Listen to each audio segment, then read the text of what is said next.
I underestimated you. Yeah, well, maybe next time you will estimate me.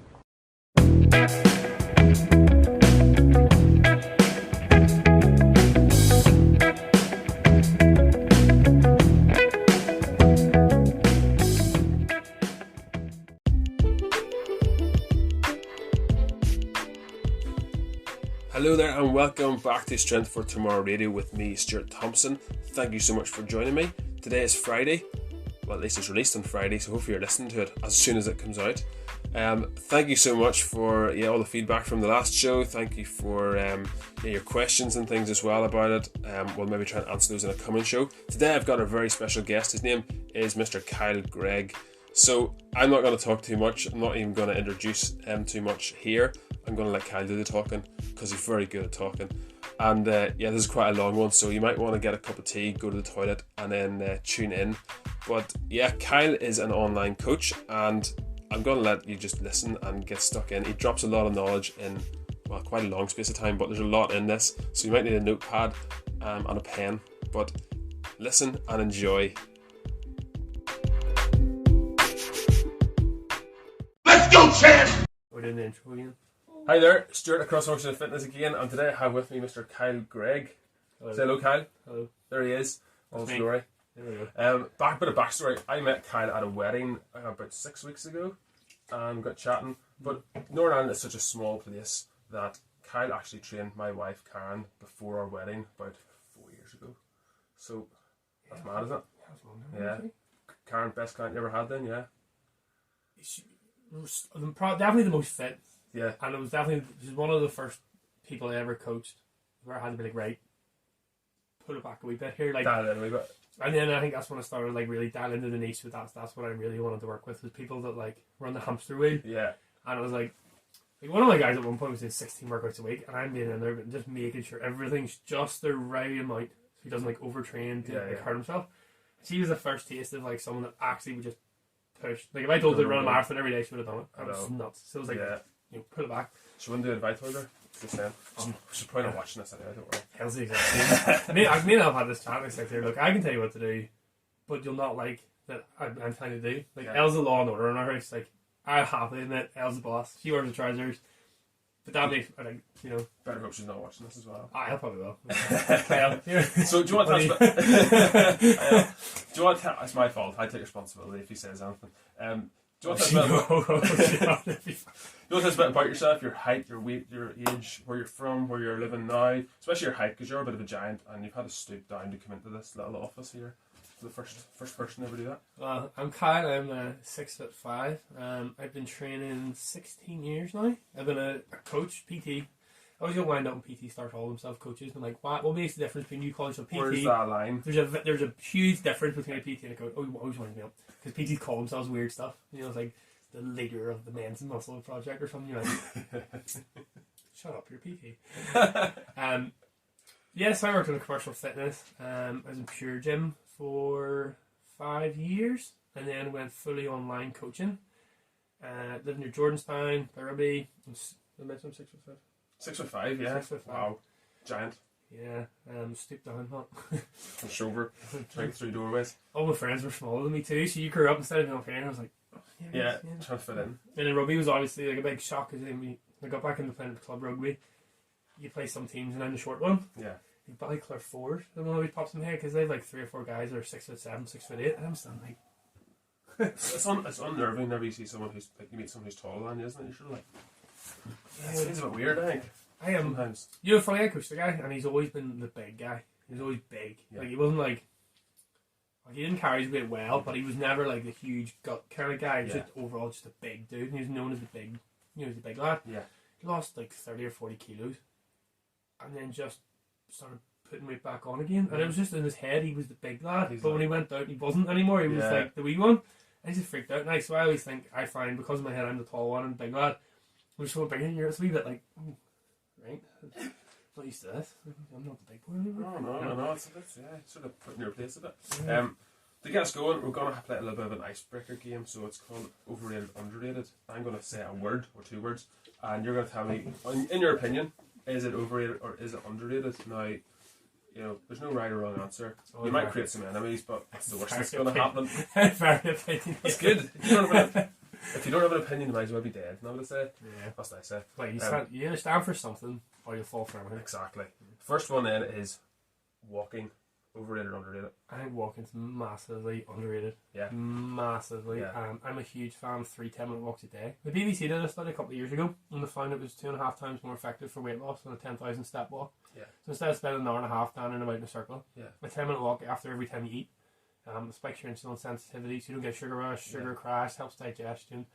It's so beneficial. I got to the point I knew if my clients were doing it or not because you did lose on average about £2 extra a week. Yeah.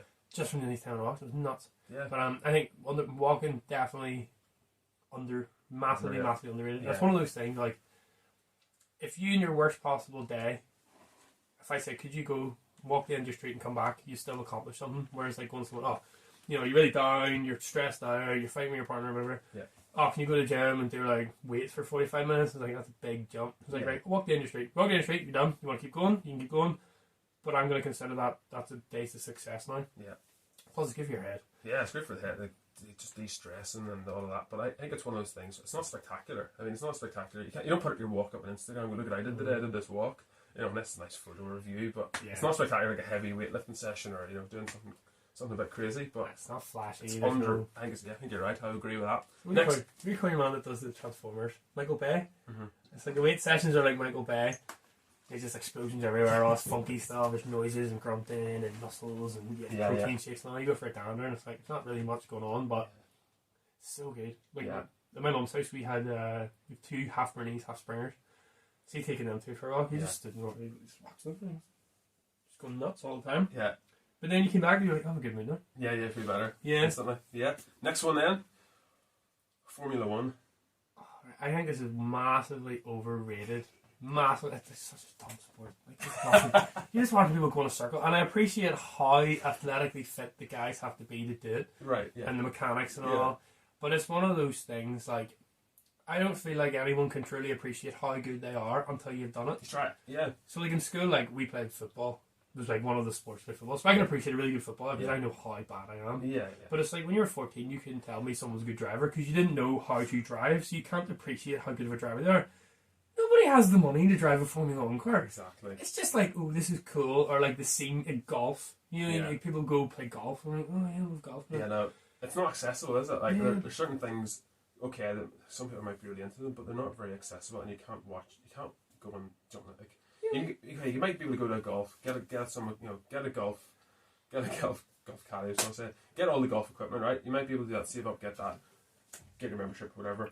You might be able to have a go at it. But you can't really do that. You can't go and get a reasonably priced Formula 1 car, can you? And just go, golf is like, right? There's no tracks. If we're really bad at golf, we can go around, swing the wee stick at the ball, have a bit of banter, take like 6 hours to do 9 holes. Yeah. Actually, they used to play golf when I was wee with my granddad.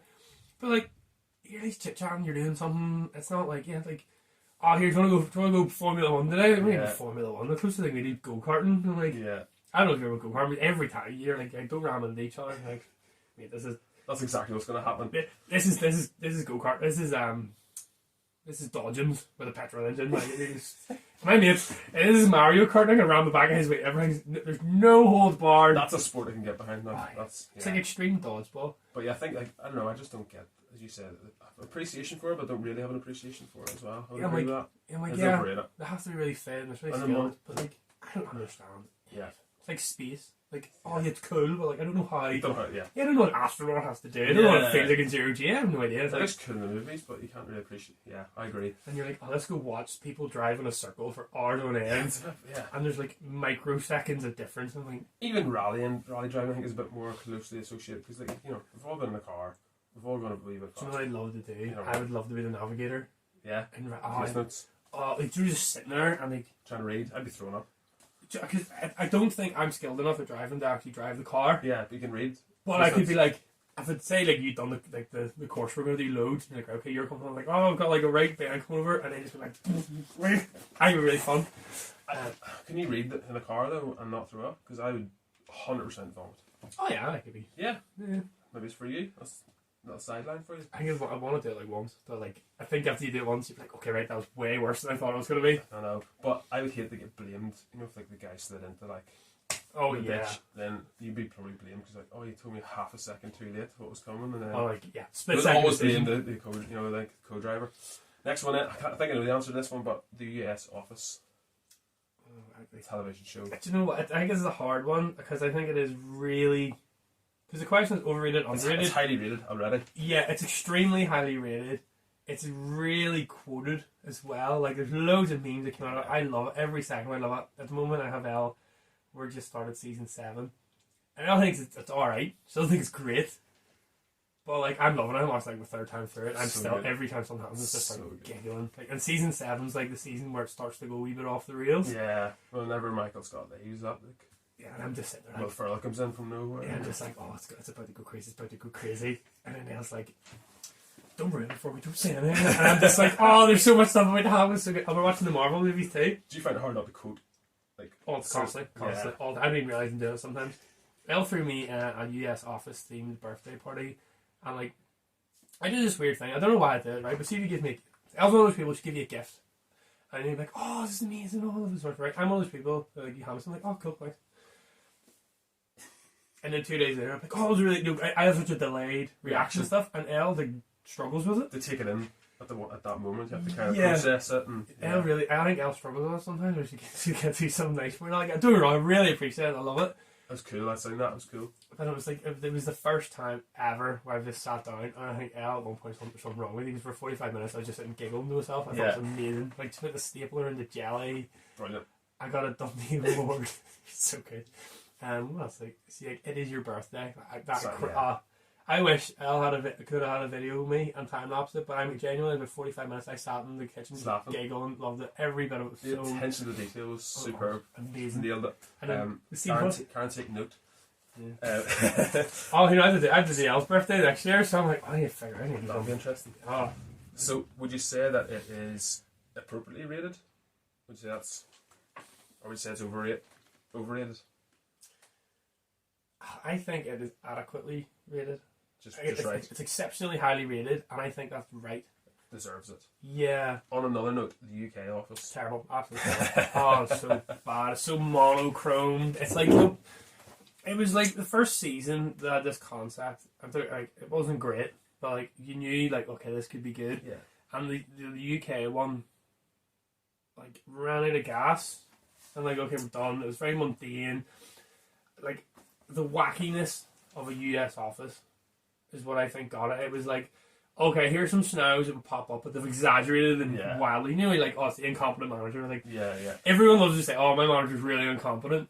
They're probably not that bad. Not as bad as that. Yeah. It's like one decision out of like 20 is really bad, but they Yeah. maybe make 100 decisions a day. Yeah. Whereas like Michael Scott's obviously like every decision's just totally wrong, but it all works out in the end. Yeah, yeah. And you're sitting there like you'd be in work in some place and you're like, I'm just like an idiot. I have no idea how it works. And then at the end, like, he just got lucky. Do you know? Every Whereas time. the UK office, I just thought was really like dull.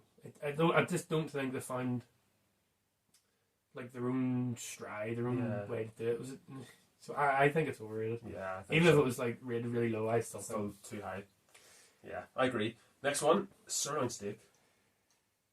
So I did a thing called the vertical diet for quite a while. I'm a huge red meat fan. Huge red meat fan. Yeah. I just think sirloin steak is underrated. Yeah. Even if it was like 99 out of 100, I'd still say it's underrated. It's much more bioavailable than like chicken or turkey. It's great. easier digested. You know, it's like higher protein availability. Like you need fats to absorb protein. But people eat like a bodybuilder, eat chicken, broccoli, and rice. Like the only reason a bodybuilder eats chicken, broccoli, and rice because there's nothing in it, Yeah. bar the bare macronutrients. Yeah. Whereas like we need the micronutrients, and the Yeah. micronutrients like red meat has so Big much in it. vitamins and iron and yeah. And this, especially, like, I talk about any girls that I coach, I'm like, it's especially important for you to get the vitamins and iron because obviously they lose a lot of it with the menstrual cycle. Yeah. Like, it's so important. Both of them are linked to lethargic, like, symptoms, like Yeah. low energy stuff. So you talk to, like, girls, and like, yeah, just really unmotivated and sluggish feeling. Oh, like, okay, can I drink red meat? Oh, I don't really eat red meat. I'm like, and then... Hard but Yeah, I'd say at least 1 out of 3, 1 out of 2. Maybe you're like, oh yeah, I'm on like I'm on like iron supplements or Yeah. iron things from the doctor. I'm like, Eat more cows. Maybe. Maybe. Or he'd be like, oh, I eat loads of spinach. But like, you like a kilo of spinach a day. And, Yeah. You know. Well, Yeah, I think a lot of guys underrate it, and I think a lot of girls think it's overrated. I think. Yeah, I think it's seen as like a manly thing. Like you go and you get a big steak, and I'm like, there's loads of wee things like that in fitness. I think fitness is one of the weirdest industries where everything has been labelled and put into a category when it's not like that. Even with sets and reps, like I'll talk to some of my guys, and like, oh, I couldn't do whatever 12, so I did 10. I'm like, see, to be honest, see when you actually look at programming at a really advanced level, it's a relative intensity. So if I say 75%, anything between 65 to 85 is probably alright. Yeah. And anything between 5 and 20 reps is probably, it's all it doesn't really matter. Yeah. The reason we say this like percentage of this weight, this many sets and reps, is we're controlling all like as many variables as we can. But you can get away with so much. Yeah, as long as you're doing the work and you're doing consistent. You can do the same weight for a long time, but get stronger. Yeah. It's just, I think it's one of them ones where it's just labelled as like, oh, the boys eat the steak. I'm like, no, girls eat steak. Girls have the steak. Yeah. Oh, the boys do strength. No, everyone does. Everyone does it. You know. Yeah, and it's arguably more important for girls than guys because guys generally have an advantage when it comes to strength, whereas girls don't. Girls have to. It's actually fascinating. Girls gain muscle and strength at the same rate as men, but they start with a lower maximal level of muscle and strength. Obviously, just because they're proportionally different. Yeah. One of the things I remember bringing up in a course when I was in Pure Gym was one of the guys like, oh, should men and women train differently? Obviously he was getting at this. Yeah. You know, men use the barbells and the dumbbells and all that stuff, and the girls have like 1 kilo weights and do like the silly kicks on the machines and stuff. He's like, should they train different? And everyone's like, yes, well, they should definitely train different. I'm like, no, they shouldn't. It's like, women aren't just little men. Yeah. You know. And then it was like, you realise men and women literally do have different muscles. Yeah. He's like, what are you talking about? And I was like, well, obviously your wife's never had kids. And he's like, no. It's like, well, men's pelvis is in one piece, women's come in two, and there's muscles to hold that together. Yeah. And like everyone here knows the importance of how strong your core needs to be. Like, now you imagine your core now isn't just one solid piece; it's two. Yeah. And I'm like, this is a whole different ballgame, like. Yeah. And then you've like women that have had C-sections, that just impacts so much stuff. And it's like women aren't just little men. Strength training for women is also with the menstrual cycle is fascinating.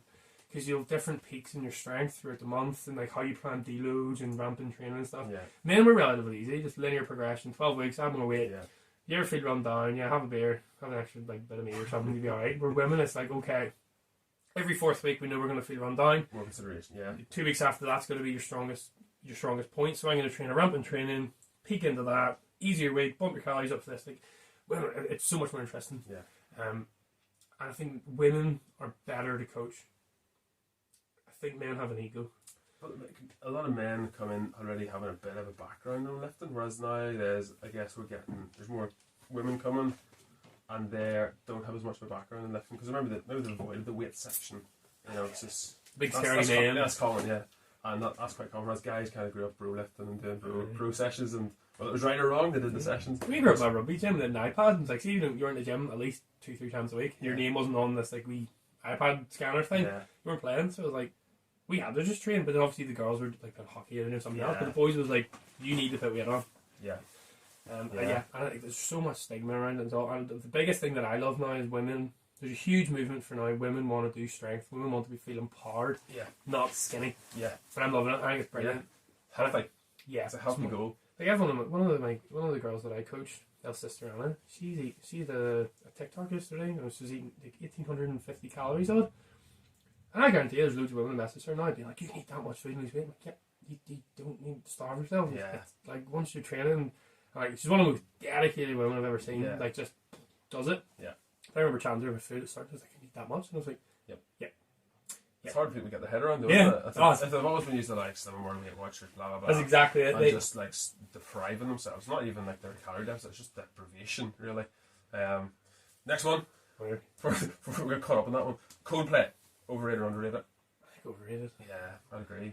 But like, I'm quite weird. My music tastes really odd. Like, I don't know anything about your music taste, by the way, so I was just throwing. These are quite random. I knew about The Office, but all these other ones are kind of. My music taste is quite odd, and I feel like it's one of those middle of the park. Nobody really hates it, and because nobody hates it, then people think it's hipster to like it. It's like, oh, I'm going to Coldplay concert. I'm like, you don't really love them. Yeah. It's like everybody's doing it, so yeah, it's like it's popular. Yeah, it's like you're just saying it because all the popular kids want to do it. It's like they're not great. They're just not terrible. It's like elevator music or like on the radio. It's like meh. It's like 4 to 6 out of 10 music. Whereas like I might wake up and think, you know what? See today, hardcore battle rap's 10 out of 10 to me. The next morning I'll listen to jazz. The next morning you listen to like EDM stuff. The next morning it might be nothing. But at least when you do it, you love it. Yeah, you're into it. Nobody diehard loves Coldplay. No, there's nobody's gonna sell their granny for Coldplay, are yeah, there? like, you can sell your firstborn to go to a Coldplay concert, but like on the right day you catch me, I'll probably sell my firstborn to get into like whatever thing I really love. I promise I'd never sell a firstborn now. Disclaimer. That was a joke. I'm sorry.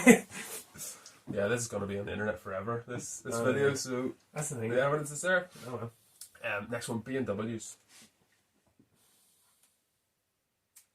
I'm not a big car person. But you know, they're really highly rated, I would say. Generally. Well, it's... No? BMWs and Audis are like the company car. You know, if we and you were like, let's go get really nice BMWs, and we're like, yep, sweet, we spent all this money, we got them the way we like them and all, there's going to be thousands of just average dudes that work in like a desk and they're told, yeah, pick a car or whatever. Yeah. And they always pick... It's like an Audi A4 and like a BMW 3 Series or something. Like, I'm like, nah, whatever. Like, I drive a Polo, and the only reason I got it was had a stupid computer screen on it. And I'm like, yep, sweet, I'm comfy in it. It's really economical. It goes 0 to 80. Like I think my car's like a 0.95. But like you wouldn't know. Yeah. I think it's like economical. If I have a cool computer screen, sweet. My next car, I want to get a Ford Ranger, because then I won't have, because I'm tall, I don't have to like slip down. I think the boot's cool. I'm very slowly convincing Elle to get a big dog. That'll be perfect. Elle wants a wee tiny wee thing. You want a big? Do you want a big dog? I'd love like a male Bernese called Benjamin. Yeah. Elle. I've named him Benjamin. Is the asking Santa Claus here in your order for Christmas? I know. Christmas morning there's going to be one there. At one point I wanted to get a Tiberian Mastiff. These things are like the size of a donkey, but I found out they're nocturnal. Really? They're nocturnal. They're like shepherd dogs, like they sleep in a field with a bunch of sheep, but they like stay up all night howling and fight with wolves. That's all you want. It's mad. It's like that high. They're like 4.5 feet tall. They're huge. Yeah. Literally, you could probably mount one. Like a small person could mount them and like ride them in the battle. Brilliant. Overrated, massively overrated. I think. But dogs are the BMWs. BMWs, okay. That's fair. Dogs are always underrated. Dogs are underrated. Yeah, correct. Next one, the weather forecast. You know, like the TV like it comes on after the news. The weather forecast. I went, shh, or watch the weather. Over and underrated. I actually think all the news is propaganda. So I don't actually listen to any of it. Really, to actually think about it, right? Who runs the BBC? Want to make money. What makes money? This horrible thing's happened. Everyone pay attention quick, and then the next day, this horrible thing. Look at this. It's every day. Like the sky's falling every single day. First this night is a good things are happening. Yeah, there's a wee bit of interest for a minute, but then it's like back to the bad news. Yeah, and it's like, say Trump was probably a good one. Whether or not he was good or bad, I don't know. But like, if you don't like Trump, he made headlines. You can't see that way. Yeah, you're gonna tune in. if they're gonna bash Trump, you're gonna tune in. Or if you love Trump, if they're gonna say good things for Trump, you're gonna tune in. So anyone that's polarizing in any way, and then the media's gonna spin everything. Yeah. But like, I was like, whatever. Like, your phone. I don't find it so like inaccurate though, and like. Do you know what actually? People prioritize. Shh, everyone be quiet. The weather forecast, you know, they'll shush a whole room to get watching the weather forecast. Do you know the percentage? You know what? On your phone. The percentage isn't like 70% chance of rain. It's the area that we're talking about is covered in 70% rain. Yeah. There's a 30% area in there. Yeah. So you could be on like 5%, but your area is the 5% that's going to get the rain. They're not saying there's a 5% chance. Yeah. They're saying 5% of the area is getting rain. Yeah. I think that's one of the biggest misconceptions about it. Yeah. It's like it's not a chance of rain. It's saying there's 100% chance of rain in 5% of the area. Just hope you're not in the area. Or the weather presenter will be showing you the wee map and there'll be like a cloud and a bit of rain coming out. It's just like 5 or 6 dots dotted over Ireland, and you're like, oh, see, Colerane's getting a bit. Ballymena's fine though, and it's like, well, how big is that cloud? You know, like I don't know. It's a funny one. See, I quite like the rain. You like it? I quite like the rain. I play rugby, so you're in the right country. Yeah, that's brilliant. Oh, see me at them heat waves too. Oh, don't like it. I went on the coaching call with a bunch of like Americans, and they were looking at me, and I was just sweat everywhere. It was like 27 degrees or something. I was like, "What's wrong?" He was like, "Anything over like 18 is like too much." I was like, "I go on holiday and it's colder than this. Like, this is nuts." So I'm a big fan of like cool, like the neutral. So it's your It's your fault the heat wave went away, basically. Yeah. You're admitting that. Oh, I'm so happy it went away. Next one then, barbells. Overrated, underrated? I think some populations overrate, and I think other populations underrate. I think people that play sports almost overrate barbells. And what I mean by that is like people that want to coach athletes and stuff, or like powerlifters, overrate them massively because I think there's a lot of benefits from like the dumbbells or suspension stuff, and machines always have their place. And then I think the likes of the people that go to like classes and do bodyweight stuff, or the big campers and worldly kind of people, very much underrate. Yeah. And I think fitness is one of those extreme places where you 100% do one thing. Mm-hmm. So like I love like powerlifting, started training for years. So I was like, oh, barbells are the best. Barbells are the best. Yeah. And then you kind of go, oh, here, actually, I've got a bunch of niggles. I should have done some unilateral training, or I should have done like more of this. Yeah. Or like I would make the coaches loads of mobility bodyweight stuff, and I was like, you know, if you had a bit of barbells, I think you'd almost have a perfectly well-rounded thing. But then he'll go to me, oh, if you had a wee bit of mobility, and I was like, yeah, fair point. Yeah, fair. And I think like loads of people just have their own wee way, and I think most people don't really care. Yeah. Like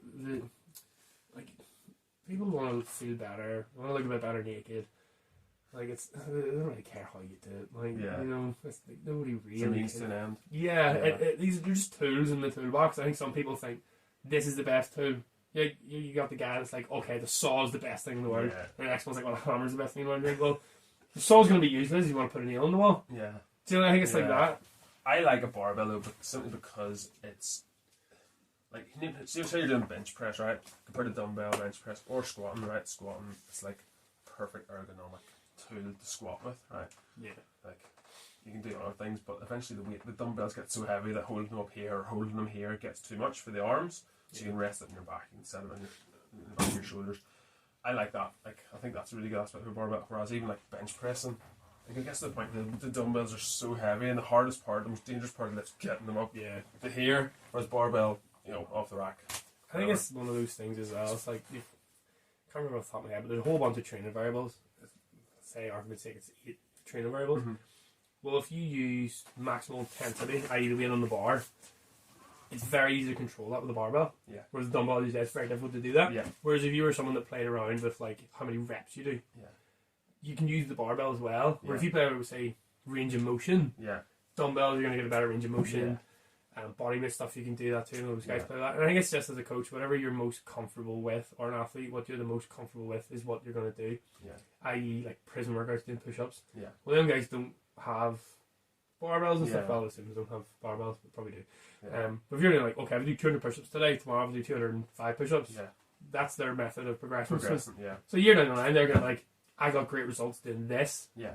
You should do this, which is my problem with fitness industry. Yeah, yeah. You got at different stages as well. I think like if someone's complete novice, like a barbell might like legitimately be too heavy for them initially to lift the actual barbell. If it's 20 kilos or 15 kilos, that might be too heavy for them to start with. So it makes sense for them to do maybe lighter dumbbells to start off, and then build it up to a push-up, half push-ups, you know, to get to the point where they can do something else. So yeah, I think you're right. Like a one-size-fits-all is rarely. Fitness is one of the most annoying industries, I think, because everything works, but not for everyone. Yeah.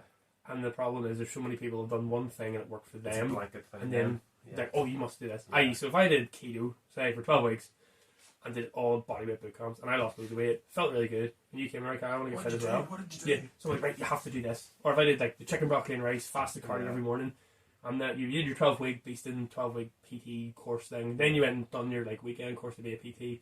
Now all of your clients go, right, I want to do what you did. Right, here's what I did: chicken broccoli and rice, fasted cardio in the morning. That's what you have to do. Yeah. Whereas I think once you get more and more into coaching, you kind of realize everything kind of works. There's a place for everything, like most things. Some of my replies to my clients are really funny. Like one of my guys a while ago sent me like a 5-minute voice note talking to me like, "Oh, we're gonna get a Chinese.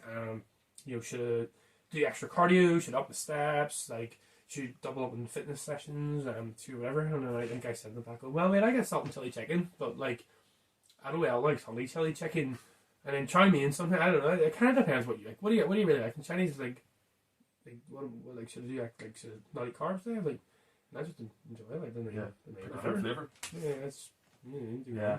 I think overthink it and overcomplicate it. And if it's your one takeaway, like once a week or once a month or whatever. I actually have a girl that only eats takeaways. That's it. Yeah. It's just once a day. If you're listening to this, we're currently 4 weeks in, and you've yet to track a bit of food. And the next time you text me saying you've lost weight again, I swear I'm going to crack up. But she's had so much barbell strength training, built her muscle mass up, and her metabolism's so quick now. Yeah. She gets away with it like next to nothing, and then you come on like, and then she's like, oh yeah, so I lost my weight. And you're what like, kind of age is she? Is she in her 20s still, or like? Aye, she's sorry if I get this wrong. She's 23, 22, 23 kind of age, but like, yeah. But it was essentially like, I think fitness is compounding. A little bit of effort, consistently over a long period of time, like a 4 to 10 effort. Couple of times a week over a very long period of time, you're going to end up in a much better place rather than the 100% for 12 weeks. Bust yourself, burn out, get bored. There's like stop it altogether. Yeah, and you get like messages. I mean, oh, like it went really easy in the gym and all. Is that okay? Or like one of my new clients, I thought I was going to crack up at her because she could only do 2 sessions instead of 3. And I was like, yeah, that's sweet. Yeah. And she was like, oh, I thought you'd be really annoying. Like, yeah, but like this is the whole purpose is like this should be easy. Keep it really easy. Do something you can consistently do instead of. Yeah, absolutely. Well, one of John Goodman's things is like 1 workout out of 10 is going to be good. Yeah, the rest of it. So like, why would I want to program and expect every one of your workouts to be good? Yeah. Well, let's look at your worst workout and say, okay, you can guarantee me this. That's what I'm going to play with. Yeah. Everything above that is a bonus. Yeah. But then all of a sudden, you got this idea. Oh, I did an extra session this week. Oh, I'm doing really good. Yeah. And it's this positive all the time. Oh, you're doing really well. You're like at school. If you went to maths and your maths teacher, you're doing really good. Yeah. Maths is now my favourite subject. Now I'm like, it's your favourite one, is it? Well, this is exactly what happened. Like, you know, I wouldn't say I was good at maths, but like I would listen a bit more and it made more sense. But the teacher was like giving you corrections, you did better. And you're like, oh, you're doing really good. You made the corrections, yeah, well done. Whereas the English, where I was really bad at, you know, if you had negative reinforcement, I'm less likely to try. Mm-hmm. But if the positive reinforcement over a longer period of time, you know, so like in the gym, like you're going over and beyond positive reinforcement over a long period of time. That's become something you like to do. Yeah. You enjoy it. If you're going easy, you can socialise a bit more. Yeah. Balance. Like I don't know about you, but I don't train any professional athletes. So like you can't expect people to have professional athlete discipline all their life, and whoever they're working with you, it's just not going to happen. Everyone's got a life to live. One of my friends is he's this Olympic swimmer for Scotland. Okay, take it back then. Maybe you do have that. Oh no, I don't coach him. Like I remember seeing, I went down for dinner with him like 2 years ago, and then seeing his like S&C program. It was the fascinating thing I've ever read. But the guy wakes up, trains, eats, sleeps.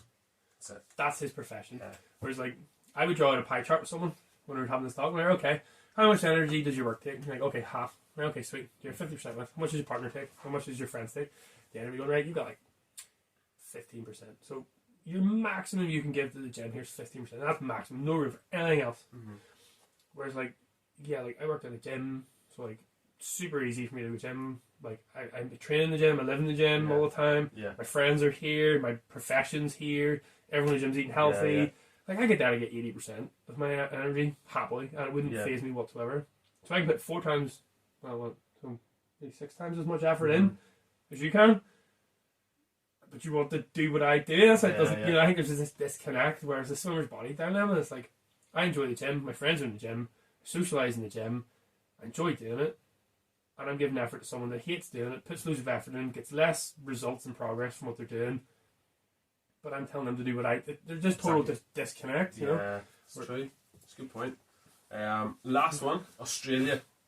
Overrated or underrated? I don't get it. No. I just don't get the Australia thing. Everyone wants to go to Australia, don't they? Yeah, I've heard before as well. Like you go, apparently you go over there and it's like a mini Belfast. It's just like Irish people everywhere. Yeah, it's just everyone that's went over here all apparently goes. And you know somebody. Yeah, and they all kind of live in the same wee bit. Yeah, and I'm like, so you just traded where you're at now for somewhere sunny, like. But we have some Australian listeners, by the way. Oh yeah. Podcast, and, like I've never been. I've never been either, but it's a perception I think you get, isn't it? I went to the south of Thailand and loved it, but when I was like very much ready to come back, I was like, okay, I'm done with this. That's it. It's too much, you know. It seems, I suppose it's Western, isn't it? Like it's home from home in some ways. Better weather, more dangerous creatures, more extreme weather, and all that. I like go, yeah. So like, I remember having this discussion with someone a while ago, and I was like, right, Australia, everything can kill you. Everything. You see a spider, you're done. Run, burn the house down. Yeah. Over here, if I see a spider in the house, I'm like, oh yeah, sweet, whatever. Yeah, I'll be alright. Let go. Yeah. New Zealand, on the other hand, nothing kills you in New Zealand. Really? Yeah. Well, don't quote me on it, but there's a lot less things that kill you in Australia. Yeah. It's just as pretty. Do you know what I mean? You can. There's loads of stuff you can do there as well, but nothing kills you. Like we say it's close. It's not that close, but in the map it looks close to us because we're so far away. In my head, like South Africa, because of rugby, I think South Africa, Australia, New Zealand, they're all like super close. And then when you actually think, I'm like, wow, okay, really, yeah. I think overrated. I haven't been though.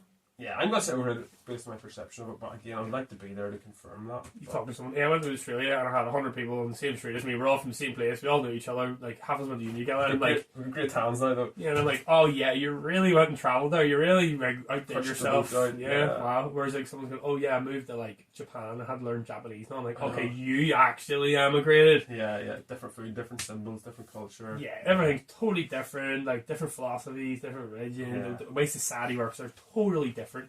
Yeah. Even Australia, it's like it's here, but it's like, mate. It's just a different accent, yeah, isn't it? Here, but the same. It's actually, I'll tell you what, they're all really tall in Australia, so you would fit in pretty well. Do you know how like the British Empire used to send prisoners to Australia? Yeah. And that's how like it got populated. And I was like, that would explain why their social norms are so like aggressive and like forward, and they're known for like swearing loads and all. Like that would make sense. So, you know. Yeah, all prisoners. No offense if you're Australian and you're listening to this, but okay, we're probably like halfway through this, but like to get us started, do you want to tell us a bit about your background on like fitness and nutrition and things like that, or how you kind of get into it? Right, so I started fitness when I was 11. We had loads of stuff going on in our house, and I was starting rugby, and I was like, right, you need to put weight on. And I wanted to put weight on, get bigger, stronger, this whole thing. Yeah. Were you quite tall as a child, or were you quite small and thin? I was tall, but it wasn't like 6'5" in first year. Yeah. I couldn't even guess what I was, but I was tall. I was quite skinny. And I remember playing your first match in rugby in secondary school, and it was like there was like 6 teams out. Yeah. And I remember I started on the E team and did something, and then they put me into the B team, and then I just remember the coach was like, "You need to put weight on." And I was like, "Yeah, okay, that's it. Yep, that's me." What did you do to bulk up then? Did you? I done training like you. I done everything. No, the man. I used to have. It was a mammoth protein. It was like a shovel. I used to fill 3/4 of a protein shaker, and you poured whole milk into it, and it was like clay. It was like putty. And you had to drink some, and then like you were almost like swallowing. It was like whole. Protein shakes back then were disgusting. They weren't. Like, I remember. I think there's sawdust or something in mammoth. Flour in them. Yeah, that's horrendous. I remember getting those from Argos, and they were rotten. This was a proper bucket. Yeah, it was like a plaster's like thing. It was horrendous. I remember Jack 3D came out, and then to find out there was like amphetamines or something ridiculous in it. You used to take it, go to the gym, you just train like you went nuts. You'd be set up for like 3 sets of 8, and you do like 20 sets of 20. You did something stupid. Came home and then just crashed. I'll never forget the crash. You come in, just sit down and be like, alright, just clean out cold. I wouldn't feel tired, nothing, anything. Yeah. So I always you talk to people about training for a while. And I remember Jack 3D, the original formula, and like, it was just dangerous. Like people were taking it and going on a night out. No, it was just nuts. So was there pre-drinking kind of thing? Just drink some of that. So protein shakes, that was the main way kind of. Oh, it was like loads of home, like loads. I tried. I remember botching cooking rice one time. I was like, okay, I'm gonna eat 2 cups of rice, not knowing they meant 2 cups of cooked rice. Yeah, that's a lot of like. It starts small. Yeah, but I was like, everybody's done it. Everybody's like, just put a bit of rice in there, and the next thing there's like a family of 6 portion there. Popcorn, one. Just keeps going. You have to bin it all. So I was a big YouTube person. Like I never been big on TV. I always watch YouTube for like entertainment and all. But I'm obsessive about stuff. Yeah. Like I got hyper fixated on certain things, and like obviously put weight on. I was like hyper. I watched everything, man. Chicken, broccoli, rice, blending stuff. So even at like 11 or 12, you were still like throwing all the food? I think at 11 or 12, it was kind of like went to our like school rugby gym, and it wasn't like crazy. Yeah. But like you train for a wee bit, on and off, PE classes and stuff like circus and stuff. And we didn't know any better. Yeah. I actually remember what was it called. It was some men's health circuit, and I'm convinced that it was just our rugby coach at the time wanted to do it himself. So he made us do it every Friday, and that was what he did. But it was like a wee circuit, and you like renegade rows and push ups and all, and like bicep. We were great. It was class. And did he do it with you, or was it? Oh yeah. Like him and one of the other PE teachers did it with us, but it was like the MC just wanted to do it. Yeah. Now they definitely wanted to do it. You can do it if you want, but we're doing it anyway. But I did like loads of that stuff. Then I got into Strongless 5x5. Actually, I got into it. I remember watching like all these like videos and stuff. And, like had this idea in my head. Like Wednesdays was my deadlift day. Mondays was like squat and something. And then like Thursday was uppers. Whatever it was. And when I was in school, like my mum used to sign me up for everything. Like See if you were like, whatever was wrong, exercise. So I used Fix to, it. Yeah. yeah, I used to like go to gym Monday morning, come home on a Monday night, go to boxing training. Tuesday was rugby in the gym. Wednesday was like something. Then like, every day I had like 2 things Something on. I was just training all the time. And as I got a bit older then, I remember the deadlift day. It became a bit of a joke in the fitness first. There was some girl was getting PT'd every Wednesday at like 4, and I would come in every single Wednesday. I was supposed to be like 6 months. I was doing this every single Wednesday. I would come in and I would try to lift 142.5 kilos every single week. Every time, give it the beans. Pre-workout, I tried doubling pre-workout. I tried wearing a belt. I tried using wrist straps. I tried lifting it quick. For 1 rep, so you're trying Yeah, to... I was just 1 rep max every single week. Every single week. It's like 14, 15-year-old Cad was like everything. Everything in the man. That's a good bit of weight to be shifting at 15, 14. That's incredible. I don't know, 3-4 years into this point. Yeah. One of our backs, That's a good going. one of the guys in school, he played fullback or something for us. I think he deadlifted like 250 or something ridiculous. Oh, what age? 15? It was maybe a little bit later on, but I just remember it was something insane. He was really explosive. I think he was like, I think he was doing something like athletics, and like people were actually telling him what to do. And all. But obviously, I was just like full on winging it. I was like, oh, this dude does it on YouTube, so I'm gonna do it. So I always remember this one, like, it was a semi-pro strongman in the gym at the time, and he was like, mate, why don't you do 100 kilos for 5 sets of 5? I was like, I'll do that. He's like, because then you do it, add a bit of weight, and eventually you'll be lifting like 180, no sweat. Yeah. So that was my first introduction to programming. Yeah. And I remember it working and be like, whoa, okay, Yeah. right, there's something here. Then I started this new fixation. We were doing a program called Strong Lift 5x5. There was a Swedish guy, Medini, I think that's how you pronounce his name.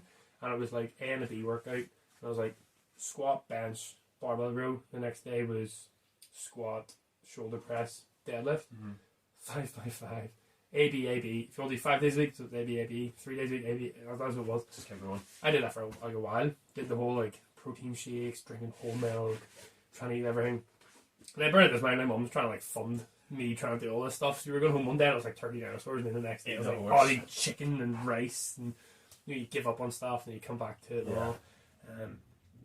Then at one point I wanted to join the Marines, and they told me, right, do CrossFit. So like 10 years ago. So I did CrossFit before it was cool. Yeah. When I did CrossFit, it was just as gymnastics became a thing. Yeah. No one in the gym I was at could do a muscle up. Yeah. I remember watching the guy the first guy I know to do a muscle up. We were sitting there trying to watch him get it. So CrossFit like Reebok 1 or something? Reebok, it was the OG one. Yeah, yeah. And I was like, I always remember my biggest pet peeve with CrossFit is like the programming. There's too many people do CrossFit, then own a CrossFit, but don't program it. You know, the best CrossFitters in the world don't actually do CrossFit. They do each individual. It's like MMA. Yeah. You know, like Conor McGregor doesn't go to MMA class. Yeah. He goes to striking. He works in specific skills, specific disciplines, and gets amazing at each of them. And to this day, still the best program CrossFit I've ever seen. I think Andy, big tall fella, brilliant program. It actually well thought out everything, and then that's what started me into like powerlifting, because there was a strength element that I loved. Yeah. Sometimes that's the opposite way. Sometimes people get into CrossFit and then they go into powerlifting or Olympic lifting, and they go that way. So you get into CrossFit and then you get into powerlifting. Yeah, I've done a bit of Olympic lifting and stuff before. It was Grace. Was that the workout? 30 clean 30 clean jerks for time, yeah. I remember doing 60, that. 2.5 kilos. I remember getting that in like 4 minutes 30 in DW, and I remember boking in the event as soon as it finished, and I was like that, like I gave that everything. Yeah. And I remember seeing a guy in my gym doing like a minute 30. This first day I was at CrossFit, and I was like, that's crazy. That's something. Yeah. There's one of our workouts that's like 21:15:9, and it was like deadlifts, thrusters, and then a 400-meter run, 21:15:9. And I can't. If some of those, I remember if something like that. Yeah. I remember that 400-meter run. I in my head, I was like, I'll take about 50, 60 seconds. I think that first 400-meter took me 8 minutes. Yeah. I was goosed. Absolutely goosed. I was like, this. Anyway, so that started me off in powerlifting and stuff, in strength training. I think I kind of stuck with that kind of training for a long time. It was like powerlifting, power building and stuff. Like I worked in a oil rig, so you're doing like 12-hour days. All I did was like gym, work, probably gym again at night because I was bored. Yeah. Went to bed. And then when I joined, we started being a PT. I was a PT out of spite. I've always hated PTs because it was always just like, oh, this works, why? Oh, because it's for legs. Yeah, no explanations, no... Yeah, like past leg day. Because I said to do it, kind of thing. Yeah, like on his leg day. Why? Okay, so you're doing like leg press. Why leg press? Oh, it's leg day. It's going to beat your legs. Oh, it's going to be a hard session. I'm like, makes no sense. None of that makes any sense. There's no reason. So, yeah. So someone I knew at the time was getting PT. I was like, that's wrong. I was like, oh, why don't you be a PT then? And I was like, right, I will be a PT then. Right, I will. When I first started, I was a terrible PT. I want everyone that came in, all doing power building, you know. Yeah. That was what we're doing. And then I remember reading a book. It took me 6 months to break £100 a week as PT. Yeah. It was grim. Yeah. It was absolutely grim. And then It's hard. You were in like a, was it, what gym you in first? Pure Gym, was it? Pure only gym I've been You were in. in it, so like you're kind of competing against other trainers to pick up, maybe more experienced trainers to pick up clients as well. So it's like The club had just opened up about eight months before Yeah. I joined. All the PTs were quite busy, and they're all quite like individually very good at what they were doing. Like Yeah. the bodybuilder was good, he did, and the SSC guy was good, he did. yeah. And I was touring, I was this random punter that had no idea about anything. I was like, oh, okay, right. So I tended to get loads of the clients that I kind of got were like the broken ones, injuries, like mental health stuff, eating disorder. I got like a whole like bag of like stuff, and it was pretty much the ones that like nobody else really wanted to train. Because you want to do bodybuilding, you go to bodybuilding. Yeah. You want to take SSC, you're an athlete, you went to that guy. Yeah. So I was the one that was kind of left over. I was like, right. So I remember reading the book. It was Ben Coomer's book, I think, actually. Okay, yeah. And he talked about one of his first gyms he was in. He was like, this guy in his gym was way worse than PT than him, but he took time to get to know his clients. Yeah. Like he spent like say 15 minutes every session walking on a treadmill talking to them. Yeah. And some just clicked to me. I was like, that's it. It's people. Yeah. So then all of a sudden that was it. The next, I think 6 months later, I was fully booked, and then that was me for the next load of years. It was similar, like you bounce between being like 20 to 35 sessions, always sitting in and around there. Yeah. But then that's when I really get into personal growth and development. I was like, okay, this book worked. So like, okay, what's the next one? Yeah. One of my highest needs is growth. If I can't get better at something, I'll lose interest. I know, yeah. So like, Good. if we were like, yeah, let's go play tennis tomorrow, I'd be up all night watching tennis videos. To get, prepare for it. I get a tennis coach, everything. I'm just one of the people, if I'm going to do something, I want to be good at it. Do it well. And I'm just obsessed about over this kind of stuff and doing courses. Like, in my head, I have a number that I pay myself. Everything over that, I'll put in the courses. Yeah. And then learn more and more about it. And like, it was like 10-day courses in S&C.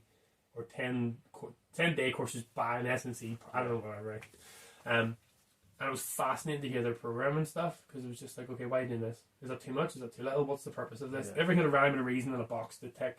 And it was almost like if I wrote your programming up on a huge whiteboard, I could draw a string and I could tell you what you're going to do. Yeah. Like 6 months from now, I can tell you what you're going to do. Yeah.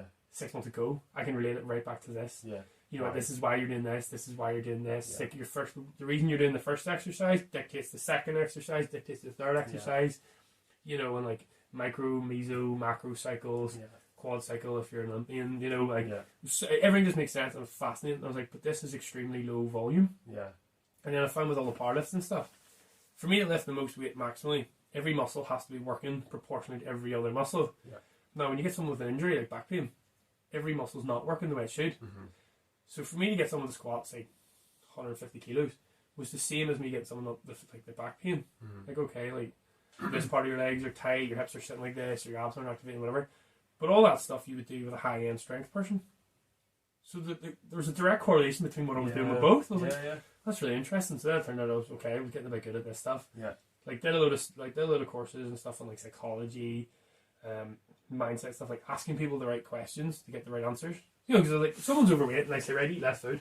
It's like telling an anorexic, okay, eat more food. Oh. So that's not fixing anything. Yeah. So I was like, okay, why are you overeating? Yeah. What's the why? What's the triggers? What's the bad day in work? I'm like, okay, so you're eating to relax, you're eating for comfort. I'm like, yeah. It's like, okay, well, what else can I do to relax? Like, oh, I might get a bath, I go for a walk like this. Okay, right, see, every time you get stressed out, what do? Do that. Then you can comfort eat, that's fine, as long as you do the first thing. And then you naturally just found people didn't really overeat anymore because they found different ways to do things. Yeah, yeah. People are smart. Like, people know. Figure out. It's like, PTs hate the word tone. I'm like, but everyone on the planet knows. If I turn around to my mum and went, oh, I'm going to throw it up, she knows what I mean. Yeah. And I'm like, I like it because it brings everyone to the same level. You're meeting people at the level they're at. Yeah. I'm not expecting you to understand, like, oh, we're going to decrease your adipose tissue and increase muscular hypertrophy. It's like, no, we're going to tone up. Yeah. That doesn't mean the coach is dumber. It's just, you're meeting them where they're at. Yeah, they're speaking their language. Sort of thing. Yeah. So now all of a sudden I'm like, right, I don't need you to track all your food because the reason you're overweight is not because you don't know what's healthy. It's because you don't know how to relax. You don't know how to do things yourself. Yeah. And then with the S&C kind of program, I was like, you can do very little, get great results, minimal kind of effort, and the consistency. And that's where I sort of came into me. I was like, right, we could really do this in like a lazy way. Yeah. Person lazy, but get good results. Yeah. But could you keep that up? Yeah. I was like, boom, that was me. That was it. Loved it. Yeah. And then I always wanted to go online because I always had this idea in my head. I wanted to travel everywhere. You'd always thought about that whenever you started PT, and you always thought online. Was that the I path? think literally from the get-go, I remember telling my manager, a good friend of mine, Alan, saying like, I want to be online, I want to go online. It took me 5 years to do it. Really, like, sad day when I did leave and say, no, I've done it, I'm going to go online. Yeah. But then when you go online, you're like, right, okay. So how long have you been online? Fully online or Yeah. just online?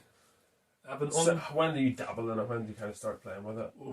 I did a bit of online coaching for like 3.5-4 years ago. Yeah. Very minimal. Like I haven't figured out the systems that I do. And Yeah.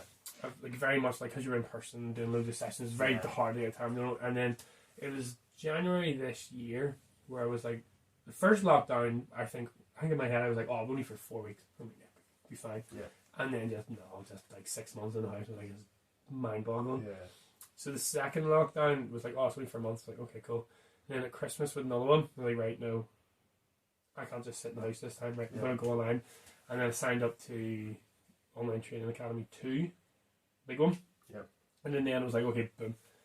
Then I had an online business. I was like, I remember saying to Elle, actually, if I can make, I think it was something like, if I could make, I worked, I think, all my bills, everything covered, it was like £1,600 a month. If I can make £1,600 a month, I could leave the gym. Mm-hmm. And I did it, and I was like, I'm gonna have a notice when we go back. Yeah. And then I got really bored sitting in the house because like you knew like schedule and nothing to do, and like obviously in lockdown you can socialise. Yeah. It's like, no, I'm gonna go back for the banter. And I went back, and I just remember thinking, I'm losing out by being here. Mm-hmm. I was like, You're losing your energy, you're losing your thinking time, and even just energy you put into your online things, I suppose, as well. I don't care what anyone says. Even in the gym with that many members and doing that much stuff, it's like, emotionally and mentally exhausting. Yeah. And then they come home and then have to go online, social media, check my client. It's so difficult. It took so much away. I was like, no, right. I actually promised Alice, right, if I go to the gym and I start being negative and complain about it, I'll know it's my time to leave. Yeah. Yeah, and it was very emotional leaving the gym because Yeah. I think I was one of the longest. It was me and one other guy, Michael. We both started the same day, and everyone else but me and him had left at that point. It was the last two. Was that like 6 years? It was just over 5. So 5 years. Just over 5. And I remember me like, I remember sitting and looking at him in the face and you're like, my time's coming. He looked at me. And do you know that look where neither of us had said it, but we both knew it. And it was like, what? And I was like, it's my time. It's come. Now it is. So that was when was that this year? Was that March this year or earlier? What was it? January, February, March, April this year. April. So you've been exclusively online since April this year. And who is it you try to help online? Who's your ideal client? What clients are you trying to reach out to, find you, and you help them and bring them to? It's really funny actually. I remember starting this OTA too, and I was like, right, I'm gonna train men 22 to 32, build muscle, stop wasting time in the gym, mental, physical, emotional strength, all around kind of cool stuff. And then almost all of the clients I've gotten since have been female. Yeah. And I remember going on the one of the calls and I was like, I don't understand, and the way I'm wording stuff, it's all marked this, and they're like, I don't know what I'm saying, you're one of the best people we've ever met at motivational interviewing, and you have a huge level of empathy, which really does cater towards, when you sit That chat resonates with women more so than because I find what you were aiming for. men get a lot of challenge and not a lot of support. So, like for instance, if I was programming for you and I said, "Oh, you did a good job, too," you're not used to hearing that from another man. So it means something. Yeah. Whereas for girls, they get a lot of support. If parents having a bad day, What less challenge? they don't get challenged. Girls will be like, "Oh, I feel terrible today," and you get 10 messages from the girl like, "Oh, girl, you're doing great." So oh, true. Yeah. So true. Whereas if I turn around and went, "No, that was really bad. Like what you did, it was not good enough. You need to do better." Yeah. And then you obviously fall out with them for a wee bit, and then they come back and go, "No, that's what I needed to hear." And then all of a sudden, it was just weird. So at the moment, I would work with like the type A personality, like people in the hamster wheel. It's not the people I need to wrap the door and trail them out of bed. Right? Yeah. Get out, do something. Yeah, These are the people that like will go to a class every single day. They'll do the chicken broccoli and rice, and they don't get results from it, and then they get really disheartened, demotivated. But it's not that they're not putting in the effort; it's that they just need a little bit of course correction. Yeah. Does that make sense? Yeah, absolutely. No, I know what you mean. I think sometimes I did a bit of online training. I still do it sometimes. Still have a few online clients at the moment, but I haven't gone exclusively that way. But whenever lockdowns all happened, people were like, "Oh, just do it online." But I was like, it's a completely different clientele. Totally different beast. It's like almost like going to like a restaurant a nice restaurant, and then them telling just do takeaways, and if it's a nice fine dining restaurant, they're not going to start firing out takeaways. It's completely different than your local shipper. You know what I mean? It's completely different. So I was like, no, the people who come to me face to face have different needs, and the people who want to train me online, and as you said, there's different needs and different requirements, and so that's why I didn't really go right everyone on because it didn't work, and also most people didn't have the equipment because equipment was through the roof, it was expensive, and gyms were closed, and absolutely nuts. So that was a point of frustration for me with it. But I think I remember when I went back to the gym for the month. I think it was March, maybe it was the month I went back, and I said, look, I only want 5 people. Yeah. That's it. Now, those 5 people, I think I kept 1. Yeah. 2 of them, I was like, no, absolutely not. They need in-person training. Yeah. But, like, I'm quite talkative. You can imagine really? You can imagine in the gym, I'm quite distracting. And I was like, look, I got the best intentions, but if we start talking about something, I love people with energy and passion, and see if you have it, there's just so much enthusiasm. Yeah, you can't bounce off them then. Like, I work with a monk. I had a monk teacher for 6 months there, and when my very first started, he says, like, if you had one word to describe what you want your life to be filled with, what would it be? I want enthusiasm. On every day of the week, enthusiasm. And I was like, I've never heard someone say that before. It's brilliant. Yeah. But I was like, it's contagious. If you come in, you're enthusiastic with something. I might absolutely despise running 5k. Yeah. But if you're bouncing off the walls to go for a 5k, I'm picking up on it. I got energy. This guy's on something. This must be great. So your monk, was he like a Tibetan monk? Was he a local monk? He was an Ascension monk and a Shaya monk. Yeah. A guy called Arjuna Shaya. He was an outdoor instructor in New Zealand and moved over to in England. Brilliant. Highly recommend it. You learn a lot, but like, it's not like learning maths where I can say I learned this algorithm or I learned this. It's very hard to define what you actually learn. I really struggle with it. Does he struggle to sell it then if he can't like define the... I had to sell him to train me. It was really weird. He was like, yeah, like, well, I think you're fine on your own. Like, you can look up some meditation stuff. I was like, no, Arjun, I want you to train me. Yeah. Like, I want you, that's it. Yeah. I said, oh, but you sure? And then you're like, Arjun, no, I want you. Yeah. So it was quite actually hard to get him to. You really have to want him. Yeah. It kind of reminded me of, like, is it Judaism? If you want to become Jewish, you have to go and the rabbi says no 3 times until they'll let you do it. Okay. To see if you really, really want to do it. Yeah. It's something like that. So it's really interesting. But yeah, I agree. Online, totally different beast. I couldn't do an in-person trainer. They would wind me up. Yeah. There's no, like, go away. Let me do something. Like, I'll pay you for the hour. Tell me what to do. Go and get a coffee. Talk to your friends. Get a sandwich or something. I don't know. Entertain yourself. Come back in like an hour. Yeah. And like, this is what it is. Is it good, bad, whatever. Where some people want, like, an exercise supervisor. PT. Yeah. Whereas I think the role of a coach is to ask you questions. It's to make you coach yourself. Yeah. You know, like, why did you do that? What do you think you could do better? What mistakes did you make? How would you deal with them again? Kind of stuff. And it's like, I think people get caught up, especially PTs. I remember doing this with the PT was mentoring. I was like, right, so if I do 1 session a week, it's £30 a week. Like, yeah. If I do 2 sessions a week, how much is it? And like, oh, well, I'll do it for 50. I'm like, okay, cool. So you think if you double your time with me and I get the same result, it's worth this twice as much? Yeah. I never thought of it that way. It's like, so if I lost a stone, but train me 5 times a week, or if I lost a stone, train me once a week, once a month, you know, you see the disconnect here. My time spent doesn't equal the value you've taken. Yeah. People confuse that, I think. Yeah. And then you need the people that are able to take the value from online training. Yeah. Some people just like having an in-person trainer. Yeah. Some people don't really like online. I've had people that cannot deal with the technology. Yeah. Because you have to have, obviously, you have to have like a phone. You kind of tech savvy. So if you're talking like you're over 50s kind of market, they're probably not that tech savvy. Yeah. You know, the people send emails and stuff. Yeah. They're not gonna like online training. I did a podcast there last week that was on online training versus, you know, kind of similarities, differences, drawbacks, benefits, all that. And I was kind of saying, like, well, if you can kind of find this, if you find the advert on Facebook or Instagram, whatever, that lets you access online training, did you get a training course to work Instagram or to do Facebook? Did you figure it out? It's a bit like online training sometimes. Well, sometimes the technology is kind of overhyped. You know, it's like you don't need that much. A lot of people can figure it out sooner or later, but there's benefits and drawbacks, I guess, to both of them. But what is it you love about online training versus, well, not even versus, just what is it you love about online training? What is it you love about coaching people? I'm quite I tell people I'm quite a unique coach. I'm quite controlling as a coach. I tell you what to do. Like, I'll tell you how I would do everything, but when I write the program, that's what you do. That's it. Whereas like in person, say on Monday was always squat day in my head. Every Monday, squat day. And then you're in there for say 8 hours back to back. And I'm watching 8 people squat. And I'm like, right, everyone's doing say 5 sets of 5. I maybe spent 6 hours of that day watching people squat. And I was like, it is so... Like, you're not... Once I thought you had a squat, I don't need to watch you do a squat over and over and over and over and over. Like, you really don't need to watch me doing it. Whereas if I'm like, right, online, here's what you're doing. It costs like a fraction of whatever in person was. Go and do it. I'm not wasting 8 hours of my time watching people squat. But then I can watch all the videos. If one video one set of squats, I can watch all that in 10 minutes. I'm assuming, yeah. But give you the same feedback that I would have had I spent an hour with you. Yeah. I spent a fraction of the time. You get the same coaching from that.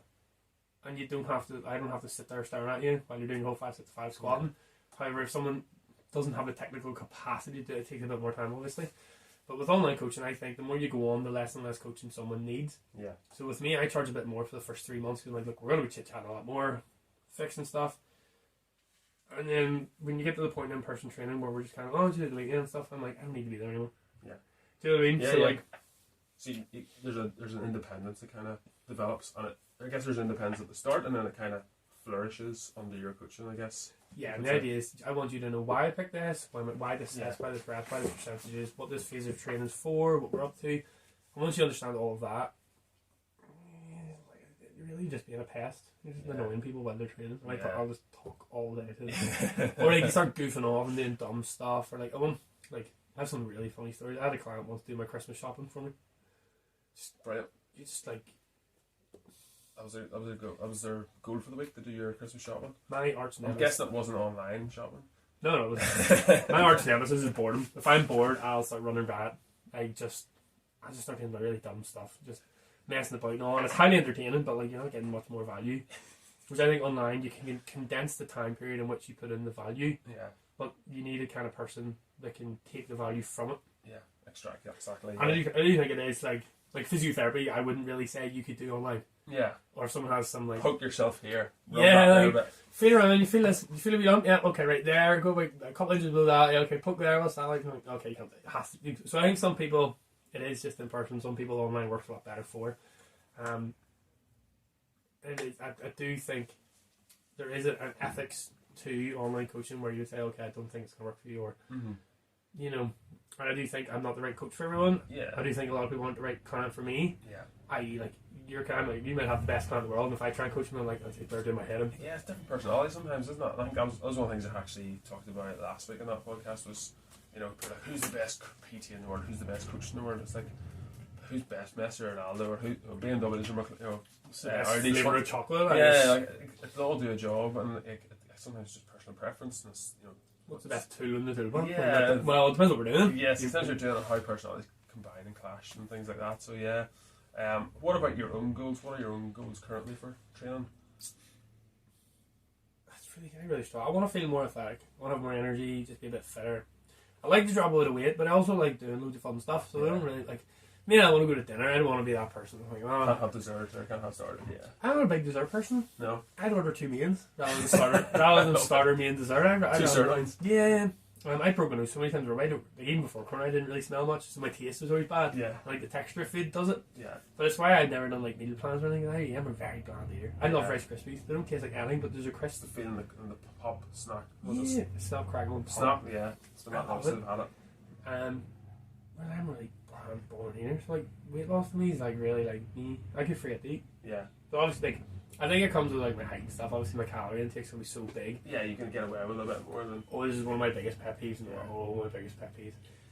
This is a good story. There's a girl came in the period one time and said, "Oh, can I use your scales?" So I jumped on the scales. They come up like whatever, 18, 19 stone whatever it was. She goes, "Oh, I thought you would be 12." And I went, "She doesn't know how offensive that actually is." She got on the scales and it was like 12 stone. I was like, "Oh, I thought you'd be 19 stone." Obviously, she kicks off now and like, "Oh, whoever, how dare you?" Puts in the office. And then we're sitting there. And so obviously at this point, I'm like, okay, I'm gonna wind this one up. I'm really gonna send her nuts because she's just kicking off. Like one of them like people who just wants to kick off and speak to the manager and all that. Looking for an excuse too. Just tells the manager, "Oh, how dare he called me fat and all that stuff." And I was like, right, listen. I'd never used the word love, but like I knew this was gonna go. So I was like, right, listen, love. You eat that. go on a slight calorie deficit, track your food, do Slim World, join Weight Watchers, you can do whatever you want. In 6 months' time, you'll be a totally different person. You can drop 3 stone. Right? Argument sake, you're not 3 stone. I've been in the gym, I think at this point, I've been in the gym like 14 years. As a man, I am lucky to put 1 pound of fat on a month if I eat nutritionally dense foods and for strength training, the right intensities, consistently over a long period of time. I sleep consistently. Yeah. You just need to not eat. You need to eat a little bit less. Nothing else matters. You'll lose weight. You'll be a different person in 6 months. See, in 6 months' time, I'll put 6 pounds on. I'll think the same person. Yeah. 14 years it took me to put this weight on. You have the audacity to be offended at me saying to you like that. Like, you've no idea how offensive that is to call a fella skinny.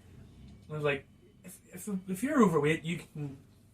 It's not easy, but it's in comparison to putting weight on. I think it's much. Muscle, and again, if you're the sort of person who puts it on, it doesn't put it on easily, then it's even more difficult. It's brutal. We see a lot of tall guys who are 6'4" plus or whatever, and they're bean pools. We've got a road team like at the moment. Because it's hard to put on. It is hard to put on bulk, and especially if you're that. It's just genetics. It's going to be harder, and as you say, it's harder than to lose weight for someone. Yeah. It's like, you just have to sit there and not be hungry. It's like, I have to eat until I'm ready to bulk. Yeah. Wait until I don't feel like bulking again. Eat until I'm ready to bulk again. Over and over and over and over and over and over and over. I've heard of guys blending chicken with Diet Coke and drinking it. Yeah. Just to get calories in. I was like, crazy. I was like, you haven't hit the point where you hate food. Yeah. I was like, I get to the point where I was sprinkling dextrose on the rice just to make my mouth water so I could physically swallow more food. Yeah. And I was like, you get to the point where you eat your dinner and then start chugging whole milk, because if you did the whole milk first, you'd be full quicker. Yeah. And I was like, 6 months you'd be a different person. 6 years I might be a different person. Yeah. And I was like, I think it's this body dysmorphia thing. There's obviously girls have it bad because you got these supermodels and all. And I'm like, okay, look at that. Girls only smaller, guys only bigger, that kind of thing. You know this dude with a 6-pack, he's massive and all, and you're like, that guy might have spent 10 years training to look like that, but that girl might have just starved herself for 6 months and got there. I'm not taking anything away from her, like it still is very... It's habits. So like, someone who's trying to lose weight, they've developed habits, and it's not just a simple mathematical equation that you're saying, just eat less or eat more, whatever. I mean, it's a lot, there's more to it psychologically, but at the same time, it's easier to not eat than to force feed yourself to eat. And then you have to train at the right times. Yeah. Sleep has to be on point. If you have a baby in the house, you're not going to get sleep. Yeah. If you're stressed, it affects everything. Work, hydration, shift work, all that sort of stuff. Yeah, like all the boxes need to be ticked, and you get a lot less results from it. But you have to be more consistent over a longer period of time. Yeah. And it's like, I think everyone's sort of in there like, weight loss is so difficult. I think once you've got grasp how weight loss works and you can get it consistently, and you realise how difficult putting muscle on. Yeah. I think there's a lot of people when that clicks, you're like, oh, that's why like bodybuilding's on bulk and cut. Yeah. The hard bit isn't the cut. Yeah. The hard bit's the bulk. Yeah. Well, if you go over your calories too much, then you get too fat, and then you have the cut. Yeah. And you don't go enough calories, you're not going to put weight on. Yeah. That's well, if we currently at the minute, say your build, you were wanting to put on, I don't know, 10 pounds of muscle. How long do you think that would take? It's going to take a long time to do, right? Yeah, like a year. Yeah. If you want to lose 10 pounds of fat, it would take less than a year, let's be honest. Oh, like, you know what I mean? Like, if I wanted to go for it, and I was if you're not even racing for it, but yeah, if you're really going nuts on it, like, you would do it in a very short space of time, but that kind of... Me personally... That's in perspective, doesn't it? Me personally, I'd be aiming for £2 to £5 a week. Yeah. But I'm a big fan of harsh deficits. Yeah, but you're because you're bigger, you're taller, you're going to carry more weight better. And I know all the wee tricks and stuff. Yeah, there's always ways to lose weight. Yeah. Like, you take the green shakes, that gets rid of cravings, then you don't crave things, you just feel kind of cold, and then, like, because of the nature of my job, I can nap in the afternoon, so I can skip breakfast, have one big meal, nap, wake up, eat just before bed. Yeah. And one of the biggest things with dads, people struggle to sleep. If you have like a small bit of toast or some porridge before we go to bed, it helps you sleep. There's loads of wee dumb tricks. There's always wee things to do. Yeah. Whereas like if you work in an office, it's way difficult. But that's just one of my pet peeves, and I think it's I think unless you're a fella that's really struggling to put weight on, that wouldn't be a thing. But see, when you are a fella struggling to put weight on, it really irks me. It really irks me. I think it's like one of those entitlement things. Everyone thinks they're this unique snowflake in life, and you're like, oh, you're not. Yeah. And the calories in versus calories is one of my biggest pet peeves too, because that is the most simplistic way of looking at it. And it's not wrong. It's just that your calories in and calories out changes so dramatically every day. Yeah. It's not a static Yeah. number. And then obviously with women's menstrual cycles, every week you're in, out. And the other thing is, as you track them, even if you're tracking them really, really accurately, like your activity level, there's all sorts of things that are going to, and some people, they'll use like an algorithm of like thousands of people, and this is what you should have, this should be your calories for your height, your weight, your age, your activity level, blah, blah, blah. But the best way to do it is to get to know your own body, track it, and track it against yourself. Don't track it against what like MyFitnessPal says as gospel. You want to make sure you're actually tracking it against yourself. I actually said it. People are like, oh my gosh, I was like, this is how it works. I'm going to tell you. And this is everyone in the fitness industry does this. Yeah. And if they say no, they're lying. We'll have a very good Monday to Friday. Very good guesstimate. Yeah. Like if you were to comment, this is what you need. Yeah. I'm going to guess what you're having after. Yeah. Then I'm going to trust that you're tracking accurately. And everyone lies. Every single person is lying about their calories. I've heard people go, I eat 600 calories a day.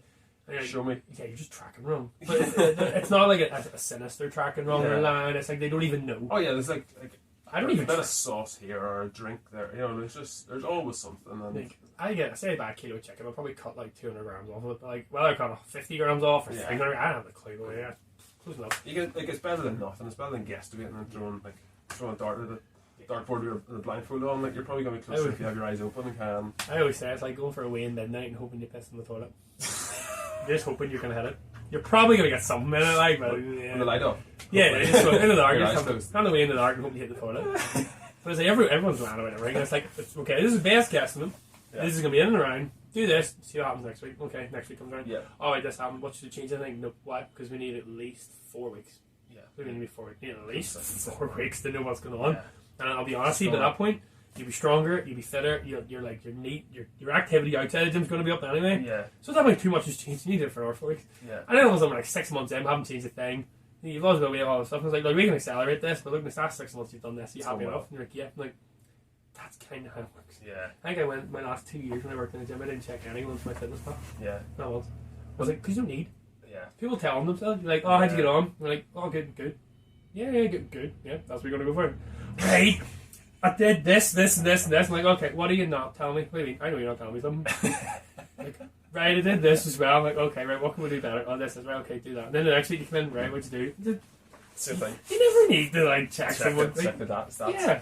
I was going to ask you, what are the mistakes you see people making with regards to nutrition or like training? But is that one of the big ones? You just kind of like don't. I think the biggest one for me is people have this all or nothing mindset. It has to be 100%. Yeah. It's either 0 or 100. Which is where I get this 4 to 10 thing from. Yeah. It's like on your worst possible week, what you can definitely commit to is it 40% effort done. Whereas like, I know so many people that struggle with this. Like my mum does this too. She's like, right, I want that. This is what I'm gonna do. Bang, I'm gonna run 4 times a week. Yeah. This is what I'm gonna eat. Gonna do it. And then you get the weekend. I'm like, oh, I'm starving.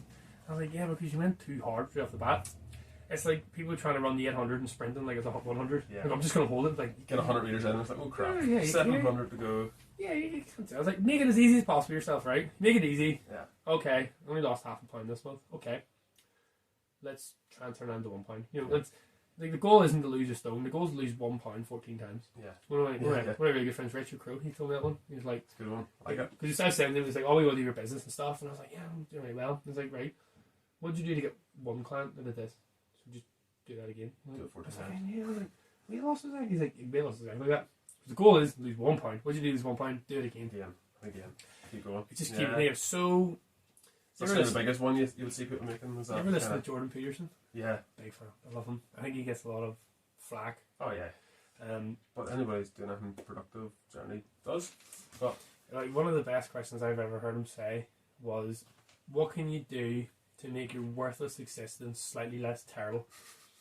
But the question is meeting someone where they're at. Like if you meet someone that's like in a deep depression, tell me like, how can we make today great? Like, no, okay, right, you're worthless.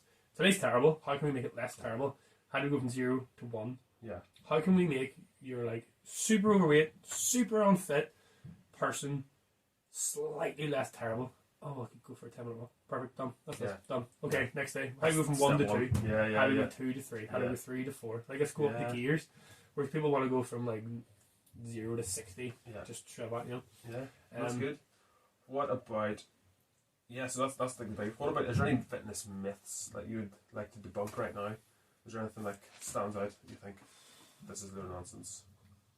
And So I kind of alluded to it earlier on. It's like everything in fitness is kind of pliable, whereas people have this like, if I want people to buy into a program, like, oh, it's just like extreme shred. Everyone gives it a dumb name, like V shred. Do you remember V shred and all this shit? You give all these stupid names. It's like, oh, this is cluster training, or this is this, and like all this stupid stuff. It's like there's so many variables, and all of it can change all of the time. Like, you doing 8 reps doesn't mean your muscle doesn't. You can build reps at 3 reps. You can build muscle at 3 reps. You can build muscle at 20 reps. It doesn't really matter. And people get fixated on this like micro level magic number sort of thing. Yeah, like all these like, this is the bang, this is the perfect amount of calories, this is the perfect amount of this is the best amount of this. Like, everything's so highly individual. And to be honest, even if it's not individual, it doesn't really matter too much. Yeah. Like, if I give 100 people the same program, 100 people are going to get different varying levels of results. It doesn't really matter. Yeah. And I think people put too much focus on the food and the training, and they don't fix like the background, like mindset stuff, or like recovery and the rest. yeah, and the you get people going to go to the gym 5 days a week. How long do you sleep for? Oh, like 5 hours. Like, how much water do you drink? Like, it's like, you know, let's. What was the way I heard it? I did that when I was younger. And I was like, you're trying to fix the radio when you have a flat tire. Like, yeah. let's look at the big things here. Yeah. I did that when I was younger as well. Like at uni, I was just like training every day, eating like a beast, just force feeding myself. Those were the days. No sleeping. Yeah. No sleep. Catch up sleep the weekends.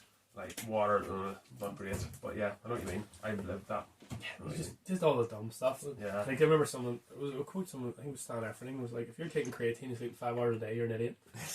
It's like, you're going to get creatine to 3 to 5% strength increase, but you're not going to sleep. It's like people taking multivitamins and not eating their veggies, or not eating. Oh, hydration's one. Yeah. There's a couple, actually. Breakfast not the most healthy meal of the day. The study on breakfast after World War II was done by Kellogg's, a breakfast cereal company. Yeah. And then the 8 glasses of water a day thing was debunked quite a while ago. I can't remember her name, but it was the one that wrote the salt fix. And 8 glasses of water was found by a study funded by water companies. And it was like, people were like, oh, breakfast is the healthiest meal of the day. I'm like, yeah, but like Kellogg's. Yeah, but it's also like look at the word break fast. Yeah. So like my break fast might be at 2 in the afternoon. Yeah, it can be different. So that's why, like, I guess the intermittent fasting is such a big thing at the minute. Everyone's just finding success in that. Skip a meal. Yeah, it's not that complicated. It's still, calories in, calories out, etc. But you're still kind of. I just play devil's advocate with this stuff. They're like, oh, breakfast is the healthiest meal of the day, or like, intermittent fasting. Like, okay. Yeah. What about Muslims and Ramadan? Well, like they eat in very limited hours, but I guarantee you there's lots of them are super duper fit. What about them? And like, oh, you can't do this. Oh, look, this person does this. You're like, there's always an exception, isn't there, to prove something? Yeah, it's like people get caught up in all these dumb things. Well, there's the principles, like progressive overload. Yeah. Your calories in, calories out. Whatever way. Optimal, and then there's less of it. And then there's certain genetic freaks that are gonna kind of. With good, better, best. Yeah. Best possible outcome. You sleep 9 hours a day, hit this many calories, train like this. Can you do it all the time? No, right? We're not even gonna talk about that. Yeah. And it was like, I think I've said a lot to my guys, like, did you sleep 8 hours? No. Even if you sleep 8 hours, I'm happy to skip the gym and sleep an extra hour. That's what I want. Yeah. Give me one good training session a week and sleep well. Sleep better. And I'll take that. Yeah. It's a different approach, so isn't it? I think a lot of people don't think of it in that way, but it's. I think it's a really common sense thing. Yeah, it's common sense and it's a long haul. It's not like a short term kind of fix. It's a compounding interest. You don't invest. Build it. You don't buy a Bitcoin this week and then sell it because you made like £2. Like, you buy a Bitcoin now, wait 20 years and then you sell it, you get a load. Yeah. Or like whatever investments. Like, I don't know if I keep up with Bitcoin or something. Yeah, Bitcoin's probably dropped since we started this sentence. It's probably, or gone up. $100. Watching Elon Musk's Twitter, that's what you know to buy. Yeah. He just pumps it up or dumps it. I think it's great. Oh, it's like the social psychology, that's fascinating. Isn't it? How does it get done though? I think Tesla made more money this year already. Bitcoin? From Bitcoin than they will from selling cars. Yeah. And I think it was really early in the year. They're running out of money and stuff, aren't they? Well, I quite like. I'm going to go down a bit of a rabbit hole here about finances. But it's like, right. I'm trying to think how conspiracy theorists going to go in this. Well, you think of it like, universities and education system was built to create smarter, more intelligent workers that can handle more jobs, work more efficiently. Okay, so the business owner is going to make money. There's a book called Why A-grade students work for C-grade students. So you create this system like, okay, to lose smart workers, do what you're told. Yeah. Do your job. It's a school system. Save for a house. Yeah. There's a bit with the church, and they're like, okay, we'll give you someone to lead you. We'll give you like someone to pray for you. And it's this like very subtle implication of like, do what you're told. Use your sheep. Do what you're told. And it was like, one of my best friends is probably like one of the wealthy people I know. He was like a 3-bedroom house just off Malone Road, no mortgage, nothing. Yeah. It can't do the alphabet. Yeah. He literally, we make fun of him Robbie all the time for it. Like, okay, stand in the shower, boss, sing, do your ABCs, he gets it wrong like 90% of the time. Yeah. But then you turn around, someone's laughing, and right, but you're doing a degree, you're in massive debt, say you're in 30 grand a year. Yeah. He doesn't even have a mortgage and he owns a house. Yeah. And you're going to pay your mortgage for the next 30 years. Yeah. And you're making fun of him. I know. He hires the people that can do the alphabet for him. But it's this whole education system where you get all the way down and like you for instance, you pay your mortgage, say your house is worth 150 grand, you pay like 100 grand's worth of interest. The bank takes your 250 grand, say you paid them, lends it out to 10 people because they don't have to hand physical money anymore. So there's more money being lent out. All 10 of those people now pay back the bank another like 100 grand each of interest. Yeah. So the bank's just made money off having money. They've lent out your money. Yeah. And then did it again, and then again, and then it's a whole like system. But I think Bitcoin's fascinating because it decentralizes the money. Yeah. Well, that's nearly an hour and 20 minutes we've been chatting now. Thank you so much you've given us so much to think about. So many good tips. And if there's anything you'd like to know about Kyle or his coaching, you'd like to get in contact with him and hire him as your coach. His email is kylegreggt@icloud.com. Very creative. Yeah. Very it's easy to remember. He's on Facebook as well, Kyle Gregg Coach. Instagram, Kyle Gregg Coach as well, so search for those. Is there anything else like that, Kyle, or is that? I think we covered everything there. Yeah. Even finance, education. I love talking about concepts and stuff like philosophies. Like, I think anthropology was one of the most interesting fields I'd ever want to do. Most useless degree ever. But Well, we might get back for part 2 and thinking about that. It's brilliant. Pet peeves would be one I could talk about days. I have so many funny There's stories. another topic, yeah. I have so many funny stories. Dumb people doing dumb stuff in the gym. I've seen a guy build a pyramid in the gym before to make a decline bench, while the decline bench was about 2 feet from him. Wow. And I mean, like, we sat watching him. I remember us sitting there and like, this is on one of our insurances, but I don't want to stop him just yet. I just want to see how far he's going to go before you realise the decline bench is there. Oh, so bad. Get your phone out and video it. No, don't get video it. Like, GDPR and all that stuff. Well, that's us. I'm getting hungry and I need a pee, so we're going to call it a day there. Thank you very much, Kyle. Thanks for having me. Good chatting. Bye, everyone. I declare bankruptcy!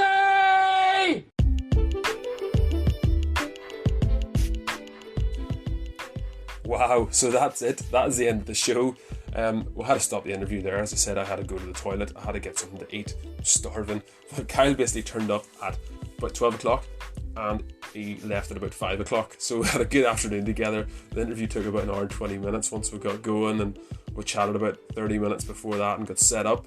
But yeah, we had a good time together. We did a bit of training together. I hope you've enjoyed this show as much as I've enjoyed putting it together and listening to Kyle and asking him lots of questions. If you all have any other questions for Kyle, do send him an email or send me an email and I'll send it over to him. But his email is kylegreggpt@icloud.com. Look him up on Facebook, give him a follow, give him a like, give him a share. See him on Instagram. His handle is Kyle Gregg Coach. So do search for him, give him a follow, as I said, and if he can help you with his online training, inquire about it, see if he can help you, and hopefully you have learned a lot from this show. I know I've certainly learned a lot. But yeah, it's great to have Kyle on, and hopefully we can have him back again in the future. So have a great weekend, and we'll be back again next week with another episode.